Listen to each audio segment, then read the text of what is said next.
that. Yo. Welcome to the Embarrassed by Night podcast, a podcast hosted by two balding Vietnamese-American comedians talking about Vietnamese culture and beyond. This is Andy Van, I'm Fred Lay. We're your hosts. Want to give a shout out to Seven Uppercuts for letting us use that awesome theme song, the Doomat song. Check them out on Bandcamp, YouTube. They have amazing stuff, and elsewhere. My mom doesn't like that song because there's cursing. And she said that every time I curse, I turn old people away. She said it like that too. I turn them away. Did she actually say that, or are you just doing a bit? She said something of that dramatic effect. It wasn't verbatim turn them away. It was more like, it might have been just as dramatic. She's like, yo, whenever you curse, Gong, like, you lose the old people. I'm like, you can't say that about old people. I don't, like, am I killing them? What do you mean I lose them? Like, am I, as audience? Are they listening to me even? It was very dramatic and intense, so. I still can't believe that this is a thing that your mom said to you. I still can't even believe that your mom even listened to this podcast. My mom saw the clip I posted on Facebook. I don't think she listened to the whole podcast. Oh, just heard the Doma part? Yeah, but it was a whole conversation. That was part of it, yeah. Wow. So. Well, Doma about that. Doma about that, yeah. She doesn't like it when I curse. My mom probably won't ever listen to this podcast because it's just too English. She prefers Welsh podcasts? It's not preference. It's just she just doesn't fuck with English.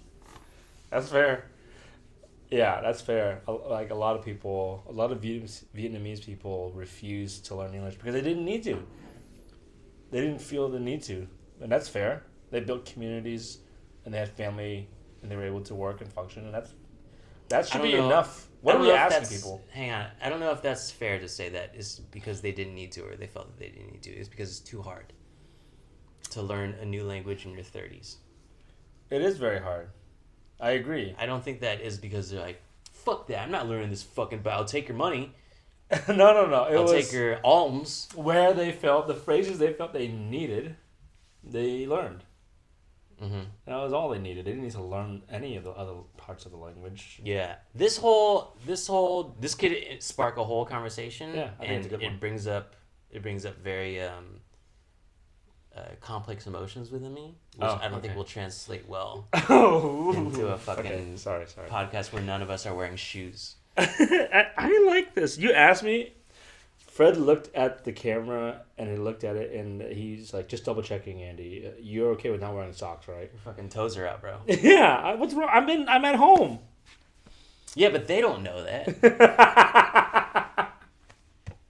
Yeah. This is the cleanest part of my room. I didn't want people to know that I had to drive all the way over here to do this. You come into my house and drink my Heineken? Hey, hang on, let's not bring up who pays for what, because then I'll start sending you Venmo requests, bro. It was Andy's birthday recently. That's right. My birthday was on the 29th, but I had a party on the 25th. Fred showed up to the party, already blacked out drunk. It was intense. It's not true. But I like that how you predictably went straight to a lie. Yeah. No, I was... Some would call it a joke. I showed up ready... No, that's a lie. There's a difference between a lie and a joke. One of them involves skill. No, that was a blast, man. How old are you now? I'm 33. Jesus' age. Hell yeah. Yeah. So you're done. Yeah, it's hard to deal with, but... It's been a good run. You know what I'm going to do? I'll make a Facebook event for my crucifixion. Who's going to have the time to crucify you?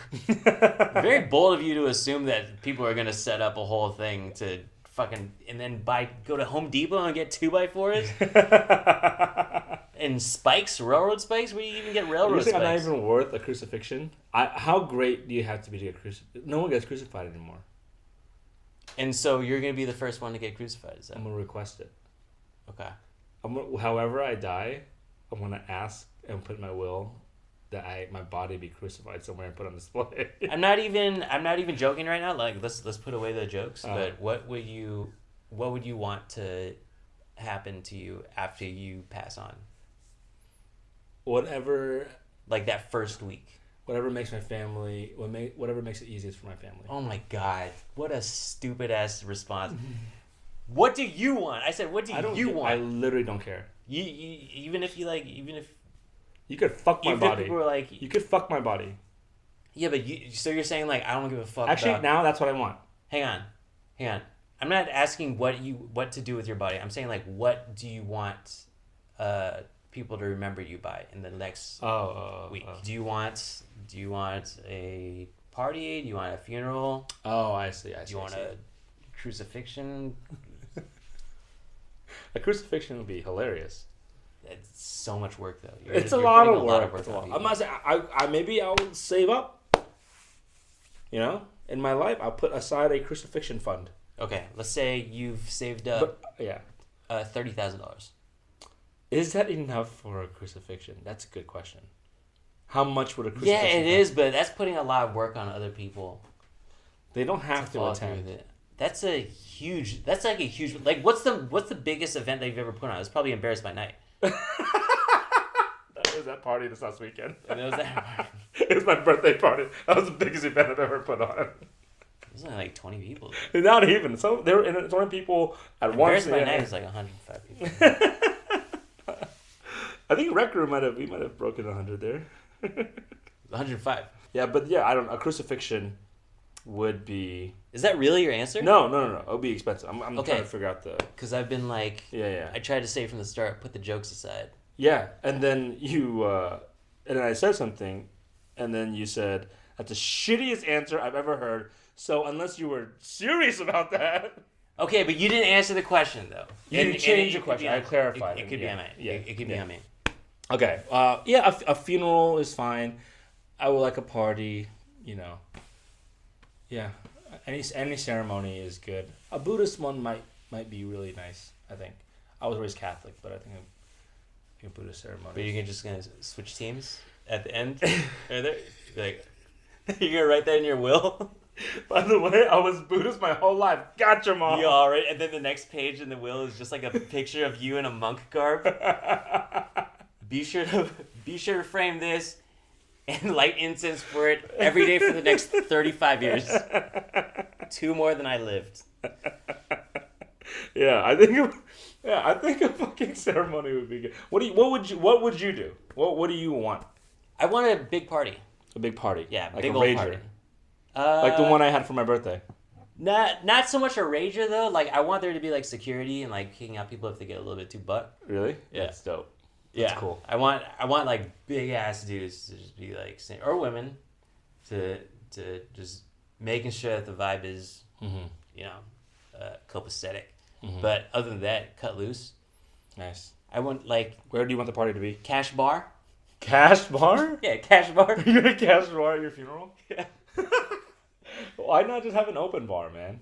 Just pay for it. Well, I'm trying to create jobs here. I'm an event bartender by trade. But if it was an open, do you ever work open bars or is it all cash bars? I don't. I work open bars. And you still don't want that for your friends and family? Cash bar, open invite. So anybody can come, but they have to pay money. No, how about... Dude, I'm only asking like $5 for a 12-ounce PBR. How about open bar, cash invite? You have to pay to get in. That's also a good idea. What is it, like $60 a pop? That'd be dope. $60. Put on Eventbrite? Hell yeah. Okay, we'll call it Fred's final... Farewell.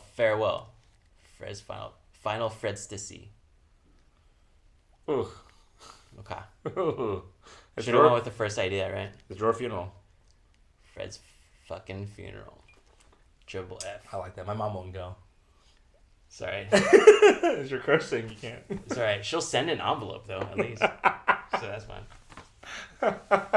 So recently was a Thanksgiving break, but Vietnamese people don't really celebrate Thanksgiving break. Yeah. However, you went back home.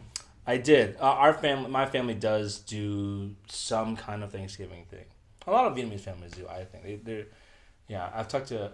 In San Jose, I remember my friends growing up, they had turkeys and stuff at their houses. So... That's rare. No, the turkeys were fully cooked. Oh, I see. Mày chơi chữ hả? Mày đang chơi chữ hả? That's so much better than your Filipino accent. At least you're speaking the language. Well, yeah. Anything will be better than my Filipino accent. You try to claim it as a Vietnamese accent to see. We might put the Filipino accent clip on the Patreon. We cut. You gotta pay for the racism. Hey, it's not racism. It's just a funny thing. So funny. They can both be true. No, I've never been to like a Vietnamese family's house that had like a proper Thanksgiving. So all of my relatives, or like at least the circles that I ran in, just like stuck to Vietnamese stuff like gỏi gà. Oh, dude, gỏi gà's hella good. And the smell of incense wafting through. Because you have the yos every year, right? Oh yeah. There's my grandma's death anniversary. Dam Yo is around Thanksgiving, so we get together around Thanksgiving. My mom's side of the family, and we cherish her memory. Yeah. But so that I don't get to associate like the Thanksgiving turkey and stuffing and cranberry taste with Thanksgiving so much as like an incense, cabbage. Mm-hmm. What else do we eat? What do you associate? I mean, just incense and cabbage and chicken. I think pork ear cabbage salad. When my family gets together for Thanksgiving, growing up, I just remember a lot of like banh Oh really? Yeah. We didn't have that. No. Yeah, It wasn't until I went to Vietnam that I Tet Hawaii got to have that. Oh shit. Yeah. That's tight. Yeah. So that's La Family Gathering, a lot of Tet Hawaii. So Thanksgiving growing up had that, but traditions I found in my family have changed. So you guys are all just doing we're just vaping now. We're just gonna start vaping. Yeah. Yeah, we're just vaping. Yeah. Is that what you're doing? Yes. Was that a good? I just forgot what it was called. I was gonna say Jewel. We would be good at an improv team. We could. Using a couple of drinks in you, and I probably need to be sober. Actually, I probably should be sober for that. Yeah, damn it. Well, it took Abbott and Costello a few years. They were hanging out. Dude, imagine hanging out with someone for so long, even though you have no chemistry with them, and then it clicks. Yeah, it's like, oh, okay, I have to do. Wait. How many shots do you do? Oh, wait. I have to do 4 push-ups, and then we start rolling. Yeah. Then we're ready to podcast, dude. Yeah, I gotta take like 13 milligrams of edibles. 7 shots. Do 1.5 sit-ups in that corner specifically. Yeah. It's like trying to bowl a perfect 300. Yeah. Except for we're just trying to get through one podcast without just to get having through. to pause and, we'll just get through. argue with each other. Okay. My Thanksgiving. We still do turkey every year, but this year was for some reason, last couple of years, Thanksgiving has been light.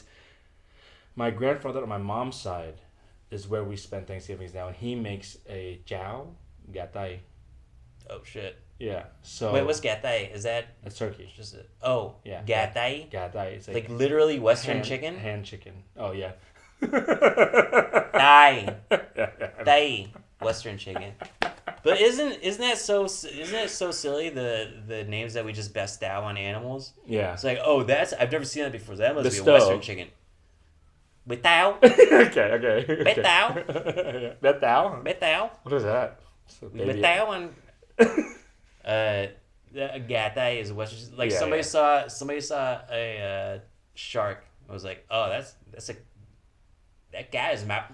Yeah. That guy is so mouth. Vietnamese words are hella simple and beautiful. There's a beauty in that simplicity. Alligator or crocodile. I don't know what it is. Sao. Yeah. Sao. That fish.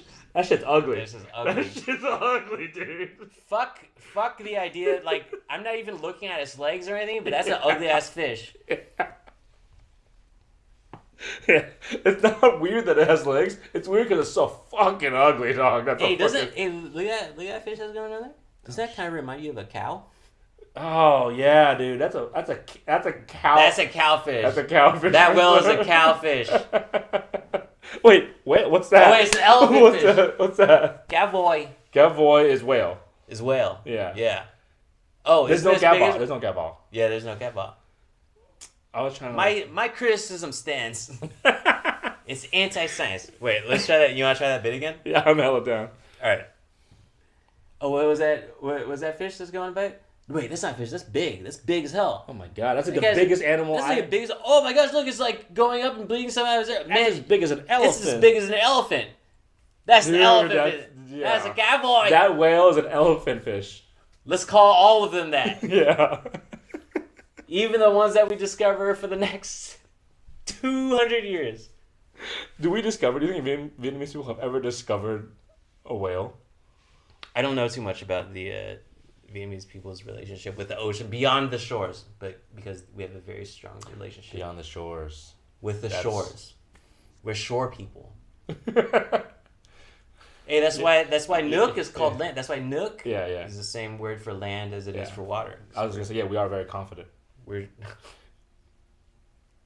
shore people. This guy. Dude, I hate myself so much. This guy. Did you know that there's a so the Germans created a phrase for somebody who makes too much puns? I've heard of this. Too much puns? What is it? It's called a Witzelschut.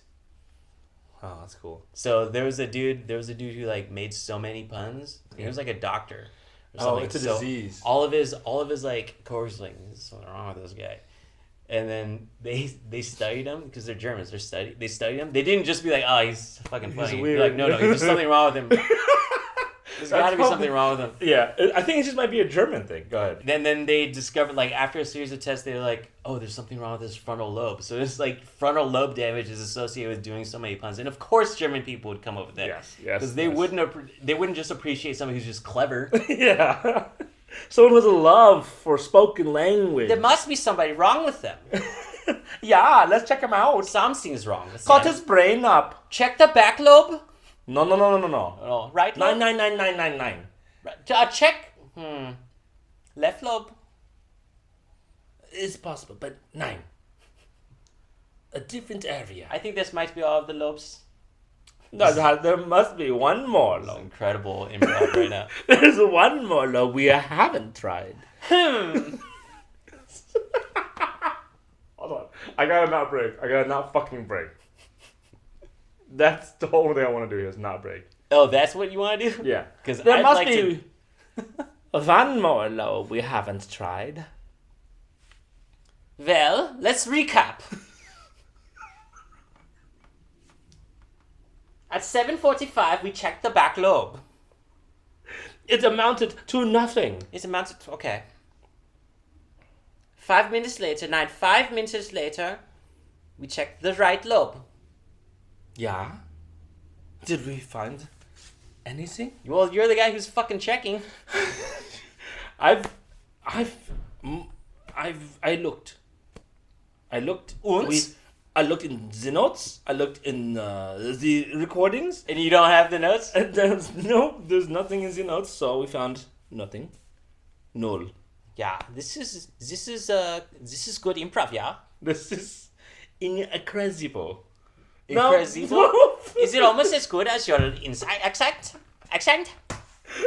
Yeah, my accent is very good. And then we run across the stage as if to edit. Oof. Jesus Christ, that's exhausting. This is lovely. I love this. When was the last time you started a new job? I sincerely want to know. This is not no improv. Okay. 2 years ago. I've been working for Sean for 2 years now. Okay. Yeah. Damn. I've started 2 jobs this year. Damn. What are you doing? Just at different bartending scenarios. Okay. Are you still doing that though, right? Bartending. And then you started a new job, a different one. I started at a new bar yesterday, and it was like it's my first time ever like bartending at like a bar. Oh shit! Because I usually do like events or like restaurants. What kind of bar is it? This is like a hip hop bar. Nice. Like with like bouncers. Okay. And like a cover charge and like last night. A nice bar. It's a cool bar. Yeah. It's not like what you would call upscale, but it's definitely like my vibe. It's just like not the kind of bar that I've been inside in a long time. Uh-huh. It's great when somebody's showing me the ropes. you know the ropes, right? Yeah. I'm very quiet. Yeah. And I just observe, and I'm like a sponge. Yeah. And I soak things in. I think it's because like I look the way I am too, and my listening face is very like blank. Yeah. That people are like, are you even like yeah? Like ask if you have any questions because this is like I don't even know if we should let you go home or not. Yeah. Right now. Yeah. They get scared. They get worried. They just hired you, and you're like I'm good. Like I'm listening. And yeah. That's how you learn. You learn by just taking it and listening. I mean, that's just how I am. Like in new situations, I'm just quiet. But I think that's just like how I was raised. Like I don't like to make waves. Yeah. I just like to quietly observe. Yeah. And then I'll show them that I can do a backflip. Yeah. Okay. Can you do a backflip? No, like on the job. Do it. Kind of like the equivalent of doing do on the job backflip. backflip. Do the backflip. No, it's not, that was a metaphor. What? A what? Come on, dude. Oh, sorry, no, because my improv character doesn't know what a metaphor is. I'm not. I'm just playing. I'm just playing. I'm not doing an improv character. Oh, you're just putting a wall up. I just messing around. Here and there. What do you think would have happened if I was like a metaphor, and then let's play out that scene? You're like what? It's A what? A metaphor. A what?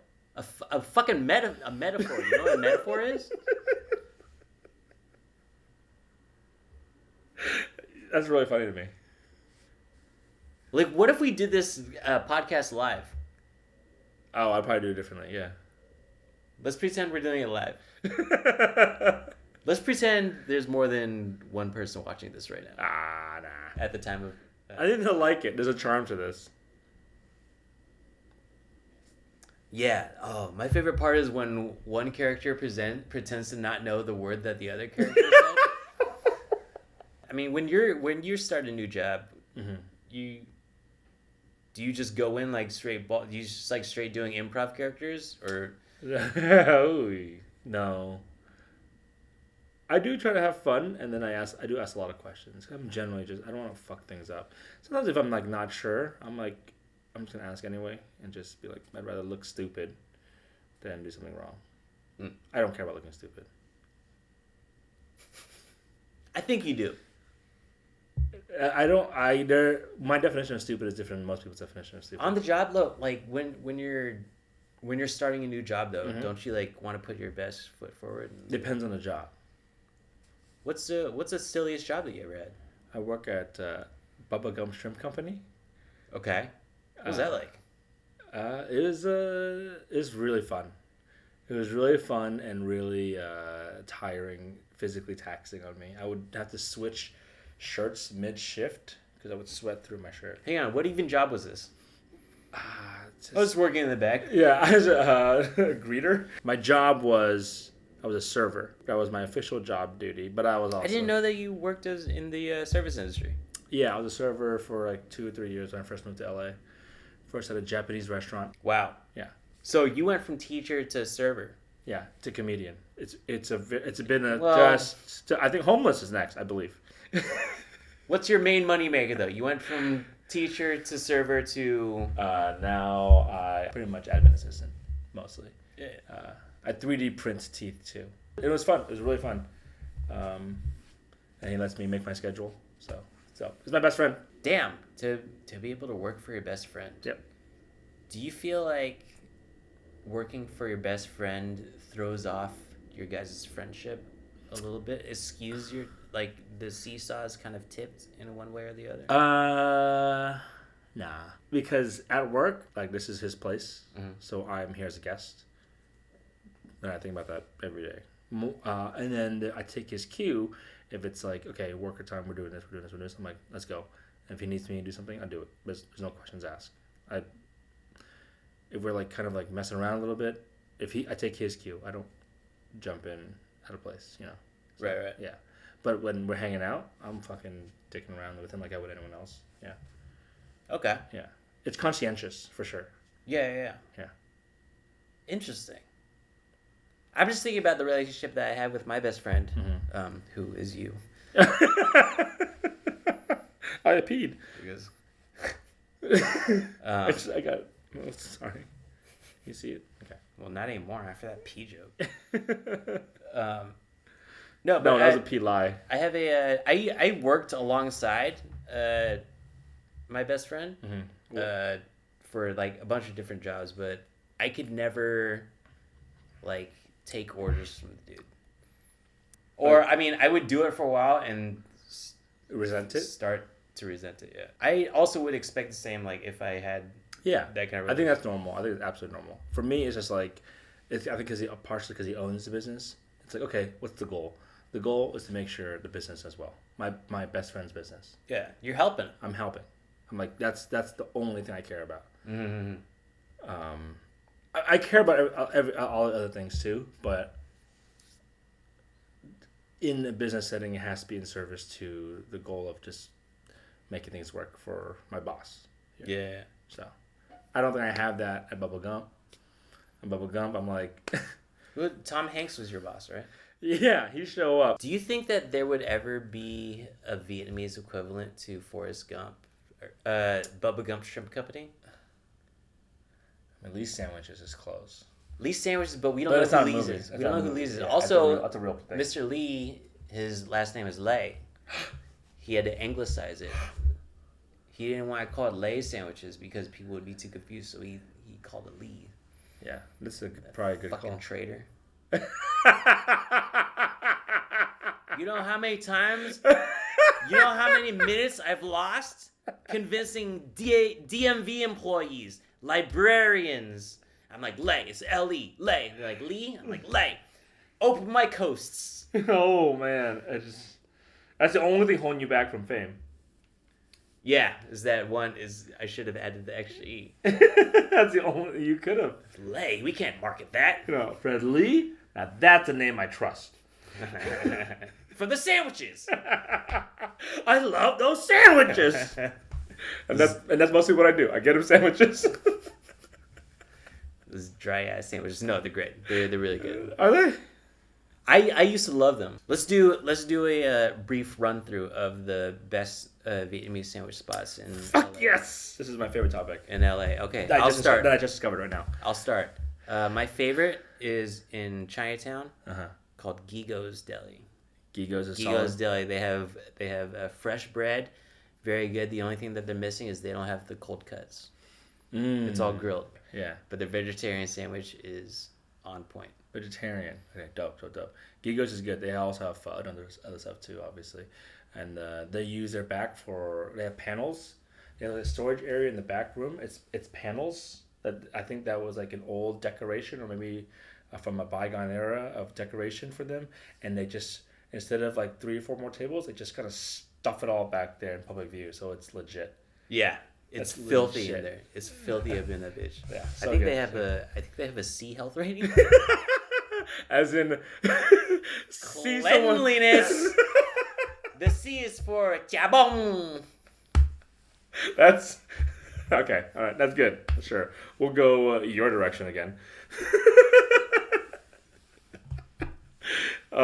Yeah, Gigo's solid choice. So my favorite personally is Hung Lan sandwiches in San Jose off Tully. They have like this like sauce that's like not traditional. I didn't grow up with this shit. It's an oil with onion and other stuff, garlic. Yeah, it's hella good. I put that over, and then like. But is the sauce separate from the sandwich? No, it's in the sandwich. It's in the sandwich. Yeah. And I don't think they have pate, but they do have like that like butter Crisco or whatever. What is it? The mayo. Yeah, it's like a mayo. Yellow mayonnaise. Yeah. I think it's just old mayonnaise. Like it's like a French style mayonnaise, but just aged. Yeah. Aged. Yeah, it's that French influence. Yeah. From 40 years ago. It's French colonial influence. Yeah, but no, that's just hella good. And Hung Lan also has like a bunch of other stuff too. They kind of have like a little deli with like Vietnamese, like you can get like tikka and like ganjua when they have like catfish in it. Like it's good. Hell yeah. Yeah. If we're doing all of California, then we'll do top 4. I'll do 2. You do 2. Okay, dope. My favorite spot in San Jose is in downtown San Jose. Is called Dat Cow. Sandwiches. Dat Cow and I don't even know what Dachau is. I don't know what that is. Kao? Yeah, D-A-K-A-O? yeah. That can't be a Vietnamese. We don't know. It's a mystery. However, Yeah. what is not a mystery is the undeniable quality of their pho sandwich. Oh shit! Have you noticed one? No. You know this one? No. They have a pho meat sandwich that's got. Oh, but it's not. shit. It's not corny. Like it's yeah. legit like slices of thigh Yeah. in there, but with like the onion Holy shit! and the cilantro. That sounds fire, dog. It's incredible, and it doesn't even like they're not even trying to make it taste like pho. It's just got a reminiscence of pho on top of it, but really just like that rolled up with the onion is incredible. Dachau, downtown San Jose. Damn, that's a fucking good recommendation, dog. I'm gonna just represent LA here. I think this is it's not my second favorite sandwich overall. I want to go back to LA. The best sandwich in LA is I think it's called banh mi tao, right? Yeah. After Mae Tho, right? I think that's the name of the city in Vietnam. But like it's really good. It's literally a hole in the wall somewhere out in San Gabriel Valley. And they just make just solid. It's like the simplicity. It's like solid, classic, traditional banh mi, just like straight up to nung, and just like everything. Like it's like a childhood. For me, it might be a childhood nostalgia thing or whatever. But the lines are always out the door, so I feel a little bit validated here. But it's just like it's hella cheap and hella good and just good classic banh mi. And I get my my Maggi sauce or Maggi sauce there, or my soy sauce. I get there. You don't have a bottle of Maggi at home? I ran out. I gotta go back. Hell yeah. Well, those are our favorite banh mi spots in San Jose and In LA. Just San Jose Yeah. and then one in LA. Those are the best sandwiches, in our opinion, of all of California. All of it. And once again, ladies and gentlemen, that was another edition of Embarrassed by Night's Guide to Sandwiches from San Jose and Los Angeles. just those two cities. Help us. Help us. That does it for another episode of Embarrassed by Night. Look at how defeated both of us are. Oh my god. Look at our body language. Yeah. Follow us on at Embarrassed by Night. This is at Andy Van. This is at Fred Lay. We'll see you next time. Thanks for tuning in.